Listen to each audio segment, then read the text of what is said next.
नमस्कार, स्वागत है आप सभी संस्कृत शिक्षक गण का संस्कृत प्रभा यूट्यूब चैनल पर। उत्तर प्रदेश माध्यमिक शिक्षा सेवा चयन बोर्ड के तहत संस्कृत विषय का साक्षात्कार होना है। साथ ही साथ आज की जो टॉपिक है उसमें हिंदी विषय के भी यदि प्रतियोगी छात्र इस वीडियो को देख रहे हैं, सुन रहे हैं तो ज़रूर उनसे भी इस प्रकार के प्रश्न पूछे जा सकते हैं, क्योंकि काव्य शास्त्र से प्रश्न हैं जो कि अक्सर सभी साक्षात्कार में और समस्त परीक्षाओं में पूछ लिए जाते हैं।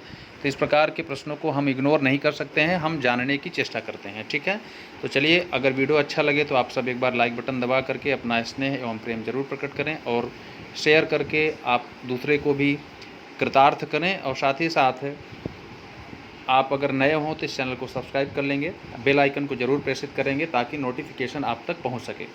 तो काव्य की आत्मा क्या है? रस है, ऐसा आचार्य विश्वनाथ ने कहा है। आचार्य विश्वनाथ जो कि साहित्य दर्पण इनकी रचना है और परिच्छेदों में विभक्त है, 10 परिच्छेद हैं। तो इस प्रकार के प्रश्न आपसे पूछे जा सकते हैं नॉर्मल कि काव्य की आत्मा रस किसने माना है। तो सामान्य तौर पे आप इसको इग्नोर नहीं कर सकते हैं कि आपके पाठ्यक्रम में नहीं है, क्योंकि आप साहित्य पढ़ रहे हो, साथ ही साथ नाटक पढ़ रहे हैं, उपन्यास पढ़ रहे हैं, आप महाकाव्य पढ़ रहे हैं। तो ये सभी जो है काव्य शास्त्र के ही जो है विषय हैं, इसलिए आप इससे भाग नहीं सकते हैं, बच नहीं सकते हैं। तो काव्य की आत्मा रस किसने माना है? तो काव्य की जो मुख्य महत्वपूर्ण परिभाषाएं हैं, वाक्यम रसात्मकम काव्यम, वाक्यम रसात्मकम काव्यम, आप इसको जो है जो विश्वनाथ की जो काव्य का लक्षण है, काव्य का जो परिभाषा है, आप उसको रट सकते हैं, पढ़ सकते हैं। तो काव्य की आत्मा रस किसने माना है? तो आचार्य विश्वनाथ ने माना है। इनकी रचना आप बता देंगे। मुख्य रूप से जो काव्य शास्त्र की जो रचना है वह कौन सी है? साहित्य दर्पण। तो क्या है रस? यह भी प्रश्न पूछा जा सकता है कि बताइए भैया रस क्या है। आप श्लोक सुनाते हैं, श्लोक में आपसे पूछा जा सकता है कि श्लोक में कौन सा रस आ रहा है। जैसे आप तृतीय अंक आप उत्तर रामचरितम सुनाते हैं, तो उत्तर रामचरितम में कौन सा रस प्रधान है? करुण रस प्रधान है। तो आपसे पूछा जा सकता है रस किसे कहते हैं। तो मानव में सर्वदा स्थिर रूप से रहने वाले स्थायी भाव ही व्यक्त होकर रस कहलाते हैं। जो स्थायी भाव मानव मस्तिष्क में हमेशा विद्यमान रहते हैं, ये स्थायी भाव ही आजकल जो मनोवैज्ञानिक जो कहते हैं वो संवेग, स्थायी भाव ही संवेग हैं। मनोविज्ञान की भाषा में संवेग कह सकते हैं। और रस की परिभाषा व्यक्तः स तैर्विभावाद्यैः स्थायी भावो रसः स्मृतः रसते इति रसः, ऐसा आप बता सकते हैं। स्थायी भावों की संख्या पूछी जा सकती है। स्थायी भाव मूल रूप से मुख्य रूप से 8 हैं। क्यों है? क्योंकि नाटक में रसों की संख्या 8 है, शांत रस नहीं माना जाता है। ऐसा भरत मुनि ने कहा है, धनंजय ने कहा है, जिसका 10 रूपक है। भरत मुनि का नाट्यशास्त्र है। और साथ ही साथ धनिक, ये सभी जो है रस, शांत रस को नहीं मानते। लेकिन धनंजय और धनिक नाट्य में शांत रस नहीं मानते, अन्यत्र मानते हैं, रस स्वीकार करते हैं, उसकी सत्ता है, लेकिन नाटक में शांत रस नहीं है। अभी मैं कारण भी बताऊंगा, क्योंकि ऐसा प्रश्न बना है साक्षात्कार में। तो स्थायी भाव कितने हैं? 8 हैं। ये हमेशा मानव मस्तिष्क में, मन में हमेशा विद्यमान रहते हैं, और यही जब निकल के आते हैं तो रस रूप ले लेते हैं, रस। और रसों की संख्या का नाटक में अगर पूछा जाएगा तो 8 ही बताएंगे, 9 नहीं बताएंगे। रतिर्हासश्च शोकश्च क्रोधोत्साहौ भयं तथा जुगुप्सा विस्मयश्चेति स्थायी भावाः प्रकीर्तिता। रति, हास, शोक, क्रोध, उत्साह, जुगुप्सा, विस्मय स्थायी भाव हैं। आप याद कर लीजिएगा, आपसे स्थायी भाव भी पूछा जा सकता है। रति, हास, शोक। अब यहाँ रति नहीं बोलेंगे, कुछ लोग रति उच्चारण करते हैं, यति उच्चारण करते हैं, भवभूति उच्चारण करते हैं। तो भवभूति नहीं, आप बड़ी की मात्रा का उच्चारण नहीं करेंगे। ठीक है, प्रायः सबसे उच्चारण दोष होता है। धीरे धीरे सब सुधार करते हैं। आप नित्य प्रतिदिन आप पुस्तकों का अध्ययन करते हैं तो ज़रूर आपके अंदर जो दोष होते हैं वो सुधरते हैं। तो धीरे धीरे सुधरेगा। एक बार में कोई भी चीज़ें नहीं सुधरती हैं, और कोई पेट से या जन्म से विद्वान नहीं होता है, जन्म से सीख करके नहीं आता है। सभी इसी धरती पर आकर के सब कुछ सीखते हैं और सिखाते हैं। चलिए, निर्वेद देखिएगा, शांत रस का जो स्थायी भाव है, यह मम्मट ने शांत रस, देखिए काव्य में 9 रस हैं, लेकिन नाट्य में 8 रस स्वीकार किए गए हैं। आपसे पूछा जा सकता है, भरत मुनि ने 8 रस जो है स्वीकार किया है नाटक में शांत रस का मंचन नहीं होता है, शांत रस का मंचन नहीं हो पाता, इसलिए नाटक में शांत रस नहीं माना जाता। निर्वेद शांत रस का स्थायी भाव है, जो कि मम्मट ने माना है। और शांत रस का स्थायी भाव सम, यहाँ से देख लीजिए, सम जो है विश्वनाथ ने माना है। तो ये पूछा जा सकता है, विश्वनाथ ने शांत रस का स्थायी भाव क्या माना है? सम। चलिए, इस प्रकार से काव्य में, नाटक में काव्य में 9 रस हो गए और स्थायी भाव की संख्या भी 9 हो गए, और इनकी संख्या, स्थायी भाव और रसों की संख्या 11 तक पहुंच जाती है, और भी ज़्यादा होती है।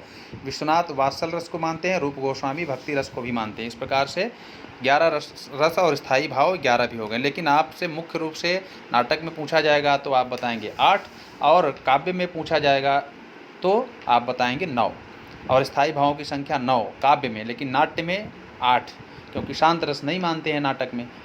चलिए, अब स्थायी भाव क्या है? जो विरुद्ध अथवा अविरुद्ध भावों से विच्छिन्न नहीं होता, अपितु उन्हें ही अपने में ढालकर स्थायी बना रहता है, वह स्थायी भाव होता है। स्थायी हमेशा स्थायी ही रहता है। स्थायी शब्द से ही आप पकड़ सकते हैं, भाव आपका जो स्थायी हो। विरुद्ध अथवा अविरुद्ध भाव अगर उसमें आए, उसको विच्छिन्न करें, उसको तोड़ना चाहें, फिर भी वह अपने में स्थायी कर लेता है। स्थायी लेकर उनको भी अपने में समेट करके स्थायी बना रहता है, वही स्थायी भाव है। स्थायी भाव की संख्या भी की भांति रसों की संख्या मूल रूप से 8 है। नाटक जब भी मूल रस मानेंगे तो नाटक में कितने हैं? 8 हैं। श्रृंगार, हास्य, करुण, रौद्र, वीर, भयानक और विभत्स, और इनका स्थायी भाव भी बगल में दिया हुआ है। श्रृंगार रस का स्थायी भाव रति, हास्य का हास, करुण का शोक, रौद्र का क्रोध, वीर का उत्साह, भयानक का भय, विभत्स का जुगुप्सा या घृणा, और अद्भुत का विस्मय। जरूर याद रखिएगा रसों की संख्या और स्थायी भाव। और आप अभी शांत रस जो कि काव्य में माना जाता है, काव्य में आपका जो है स्थायी भाव क्या है? सीधे सीधे वहाँ लिखा है काव्य में शांत रस भी माना जाता है। तो नाटक में 8 रस और काव्य में 9 रस। चलिए, सामान्य रूप से काव्य में 9 रस हैं। शांत रस निर्वेद जिसका स्थायी भाव है वो आप मम्मट मानते हैं, और शांत रस का सम जो स्थायी भाव वह विश्वनाथ मानते हैं। विश्वनाथ वात्सल रस को मानते हैं, रूप गोस्वामी भक्ति रस को मानते हैं, भवभूत केवल एक रस को मानते हैं। तो आप सब पढ़ सकते हैं। यह तृतीय अंक का बहुत ही प्रसिद्ध श्लोक है, इसको तैयार कर लीजिएगा, क्योंकि करुण रस का बहुत ही अच्छा उदाहरण है। आप करुण रस ही एकमात्र रस है, ऐसा भवभूति कहते हैं। और तृतीय अंक का 47वां श्लोक है, इसमें बसंत तिल का छंद है, उपमा और उत्प्रेक्षा का सुंदर उदाहरण है इसमें। और इसमें बताया गया है कि मात्र एक करुण रस ही है जो कि समस्त रसों को उत्पन्न करता है। केवल एक रस ही है, वही भांति भांति रूपों में आता है, ठीक है, प्रकट होता है। चलिए, तो इसको हम लोग पढ़ेंगे। इसमें वसंत तिल का छंद है, लक्षण भी याद कर लीजिएगा, विशेष इसमें आए हुए शब्दों का अर्थ, और टिप्पणी में जो विशेष शब्द हैं, किस शब्द में कौन सा समास, कौन सी संधि, कौन सा इसमें प्रत्यय, कौन सा इसमें उपसर्ग। उक्ता वसंत तिलका तब जा जगौगः, उक्ता वसंत तिलका तब जा जगौगः, एको रसः करुण एव निमित्त भेदात्, भिन्नः पृथक् पृथगिव शयते विवर्तान्, आवर्त बुध बुध तरंगमयान् विकारान्, अम्भो यथा सलिलमेव हि तत्समस्तम। आप इसी तरीके से जिस प्रकार से पढ़ना चाहें। देखिए, छंद शास्त्र में जो भी नियम हैं, रूल हैं, कोई उसका नियम रूल फॉलो नहीं करता है। आजकल वैदिक मंत्रों का उच्चारण भी बहुत सारे लोग वैदिक मंत्रों को भी पढ़ाते हैं या पढ़ते हैं, तो दोष होता है। जबकि लिखा है शास्त्र में कि वैदिक मंत्रों का उच्चारण गलत नहीं करना चाहिए, अन्यथा उसका पाप का भागी बनना पड़ता है। तो आप अभी सीख रहे हैं, और आपको बता दूं कि साक्षात्कार के दौरान बहुत ज़्यादा अपनी विद्वता को दिखाने की आवश्यकता नहीं है। आप चाहे जितना पढ़ लीजिए, सामने बैठा हुआ विद्वान आपको हर तरीके से प्रश्नों को रख सकता है, उसके अंदर कैपेसिटी होती है, आपको फंसा सकता है। तो आप सीमित शब्दों में, सीमित लाइन में अपने साक्षात्कार को देने की कोशिश करें। अपनी विद्वता मत झाड़ें, क्योंकि सबको पता है 125 क्वेश्चन केवल गोला करना होता है। अभी लिखने के लिए कह दिया जाए कि 10 पेज कोई लिखे संस्कृत में, कोई भी व्यक्ति, तो कम से कम उसको उसमें से कम 20% लोग ही संस्कृत के अच्छे विद्वान होंगे, जो लिखते होंगे, बोलते होंगे। तो आप प्रतियोगी हैं, आप कंपटीटर हैं, आपकी परीक्षा का जो प्रारूप है उस हिसाब से आप पढ़े हैं। आपका दोष नहीं है, मेरा दोष नहीं है, हो सकता है मैं भी न लिख पाऊँ। तो इस प्रकार से कभी कुंठा भाव नहीं आनी चाहिए कि हम बहुत ज़्यादा विद्वान हैं या हम बहुत ज़्यादा जो है मूर्ख हैं, ऐसा कुछ नहीं। आप सामान्य रूप से हैं, आप अपने आप को वहाँ पर प्रेजेंट करिए, सामान्य रूप से चीज़ों को सुनाइए। चलिए, एको रसः करुण एव निमित्तभेदात् भिन्नः पृथक् पृथगिव श्रयते विवर्तान् आवर्त बुद्बुदतरङ्गमयान् विकारान् अम्भो यथा सलिलमेव हि तत्समस्तम्। इन्होंने कहा है कि केवल एक रस ही है, वह है करुण है। निमित्त भेदात, निमित्त मतलब कारण भेद से, यह जो है भिन्न भिन्न, भिन्न भिन्न क्या होता है, कारण भेद से भिन्न भिन्न, पृथक पृथक उत्पन्न होता है, परिणाम को प्राप्त करता है। जैसे श्रृंगार आदि, श्रृंगार, हास, करुण इत्यादि। तो करुण रस ही जो है एक ऐसा रस है जिसमें भांति भांति रूपों का रूप लेता है, अर्थात परिणामों में परिणत होता है। जैसे जिस प्रकार से इसमें बताया गया है कि जैसे जल, यहाँ लिखा हुआ है अम्भः, अम्भः जैसे यथा सलिलम एव, सलिलम एव अर्थात जैसे जल, यथा अम्भः अर्थात जल, आवर्त यहाँ पर तरंग, आवर्त का मतलब है तरंग, पूछा जा सकता है आवर्त तरंग, और बुदबुद बुलबुले की तरह रूप धारण करता है, भिन्न रूपों में जाता है, विकार को रूप विकृत रूप धारण करता है, विकार होता है उसमें। तत्समस्तम, फिर भी वह सलिलम एव ही, अर्थात फिर भी वह जल ही होता है। जिस प्रकार से जल में कभी वह जो है तरंग बन जाता है, कभी वह जो है कभी कभी वह बादल बन जाता है, कभी कभी वह जो है एक तरीके से वह बुलबुला बन जाता है, तो जल ही होता है। जैसे आप आटे की बात करें, गेहूँ, आप गेहूँ को जब पिसवा लेते हैं चक्की में तो वह आटा बन गया। जब आप उसको जो है उसका कोई पदार्थ बना लेते हैं, पूड़ी बना लिए तो पूड़ी हो गया, मैदा बना लिए तो मैदा हो गया, वास्तविक रूप में वह गेहूं ही होता है। इसी प्रकार से इन्होंने सिद्ध किया है कि करुण रस ही एक ऐसा है, करुण रस से ही विभिन्न प्रकार के जो रस हैं वो एक दूसरे के रूप में परिणत होते हैं। मूल उसका करुण रस ही है। तो यह कौन मानता है, केवल एक रस कौन मानता है, भवभूत मानते हैं। इस श्लोक को अच्छी तरीके से तैयार कर लीजिएगा। आपसे पूछा जा सकता है कि आवर्त का मतलब क्या है, बुद्बुद का मतलब क्या है, अम्भा का मतलब क्या है, सलिल का मतलब क्या है। तो इस प्रकार से प्रश्न टिप्पणी में पूछा जा सकता है। ठीक है, इसमें कौन सा छंद है। धनंजय और धनिक ने नाट्य में रसों की संख्या 8 माना है, शांत रस को नहीं माना है, किंतु सर्वथा अभाव नहीं माना है। तो धनंजय अर्थात 10 रूपक कार आप पढ़े होंगे, और इन्होंने 8 ही माना है। भरत मुनि ने भी कहा है अष्टौ नाट्य स्मृता। ऐसा 2013 में प्रश्न पूछा गया था, प्रायः सभी लोग 9 रस मार के आए थे, क्योंकि नाट्य में 8 ही रस स्वीकार किया गया है। अब आप कहेंगे कि मेरे पाठ्यक्रम में तो नाट्यशास्त्र नहीं है, तो ये प्रश्न कैसे पूछ लिया जाएगा, या पूछा गया था 2013 में। तो ऐसा नहीं है, क्योंकि यह सामान्य जानकारी है, यह जो है आपको जनरल नॉलेज के तहत जो है आपको जानना ही है। तो चलिए, भरत मुनि ने कहा है अष्टौ नाट्य स्मृता। भरत मुनि और धनंजय और धनिक के अनुसार नाटक में 8 ही रस हैं। धनंजय वास्तविक रूप में हमेशा हमेशा के लिए शांत रस का अभाव नहीं मानते हैं। ठीक है, चलिए, अब आपसे पूछा जाएगा कि महाभारत में भी शांत रस माना गया है। महाभारत में वीर रस नहीं बताना है, शांत रस माना गया है। ठीक है, आनंदवर्धन और अभिनव गुप्त ने माना है। आनंदवर्धन जो कि ध्वन्यालोककार हैं, अभिनव गुप्त, अभिनव भारती, इन्होंने क्या सिद्ध किया है कि महाभारत में शांत रस है। शांत आपसे पूछा जा सकता है। ठीक है, विभावानुभाव व्यभिचारी संयोगात रस निष्पत्ति ही रस सूत्र है।